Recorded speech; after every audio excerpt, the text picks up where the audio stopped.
madaxweynaha jamhuuriyadda federaalka Soomaaliya ra'iisul wasaaraha dalka iyo mas'uuliyiin kale oo ka tirsan dowladda Soomaaliya ayaa boqolaal dadweynaha waxa ay kala qayb galeen munaasabad lagu xuseeyay 58 guuridii ka soo wareegtay markii gobolada waqooyi ee dalka ay ka xoroobeen gumeysigii Ingiriiska. Munaasabadaas oo xalay lagu qabtay magaalada Muqdisho.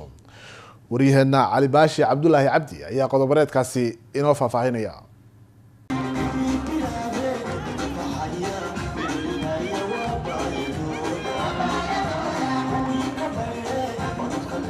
wadabaaldaga 26 Juun oo ku beegan 58 sano kadib markii ugu horeysay calan Soomaali laga taago dhul Soomaaliyeed oo munaasabad lagu maamuusay lagu qabtay xarunta dawladda hoose ee Xamar.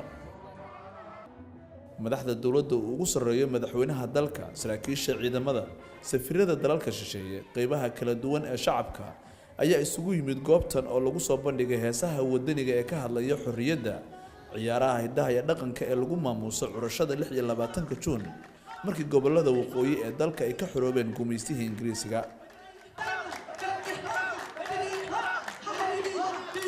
Fawsiye Yuusuf Xaaji Aadan oo xilal sare ka soo qabatay dalka ayaa si kooban uga hadashay taariikhda ay leedahay 26 Juun.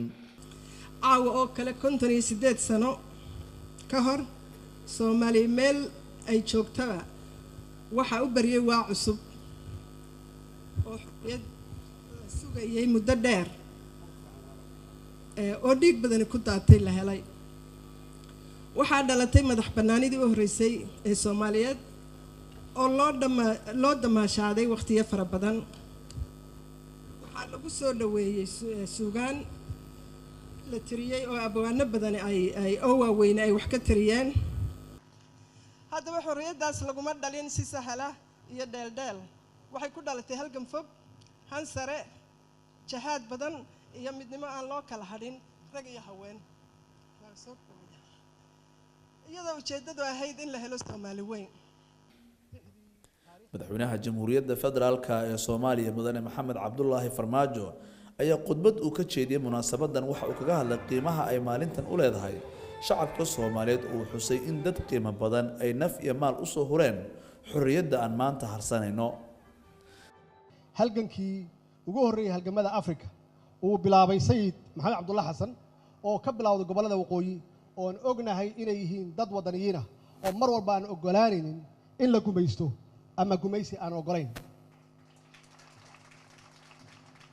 qoriisu dhiibkaas muddo 21 sano kadib markii uu dhintay Allahu naxariistee waxaa qoriisu dhiibkaas la wareegay SYL oo iyada naftigeedii ay dhiseen dhalinyaro 13 ah oo ku dhisay mabaadiida xornimo doonka oo wadaniyad leh oo dal jecel leh.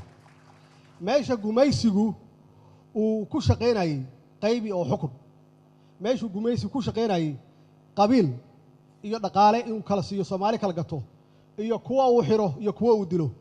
xorriyadda maanta aan ku naaloonayno waxa weeye xorriyo lagu bixiyo dhiig iyo dhaqaale lagu bixiyo weey. waxaan aaminsanahay dadkii waagaas joogay inay naga ficnaayeen. hadday hadda noolaan lahaayeen ma aqaan sidee ahaan lahaayeen. madaxweyne Farmaajo ayaa tilmaamay muhiimadda ay maanta shacabka Soomaaliyeed u leedahay dal jacaylnimo iyo midnimo sal adag oo dadku ku wada noolaado. wadannimadu ma aha inaad Soomaali tahay kaliya ma aha. wadaniyadu waa wax intaas ka weyn. waxa loo baahan yahay marka maanta waxay taagan tahay tii waagaas inaan ka baranno wixii dadkii naga horeeyay ku guuleysteen oo ay ku guuleysteen inay Soomaali mideeyaan oo ay ku guuleysteen dadka Soomaaliyeed inay walaalayaan oo ay gacmaha ay isqabsadaan. maanta ayay taagan tahay.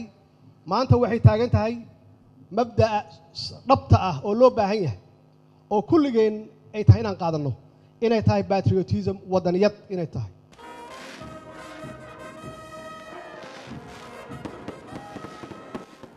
markii ay saacadu gaadhay 12 saqda dhexe ayaa dusha sare ee xarunta dawladda hoose waxaa la saaray calanka jamhuuriyadda oo babashadiisii kadib la arkayay hilaaca buuraleyr qayb ka ahayd dabaaldega habeenkan.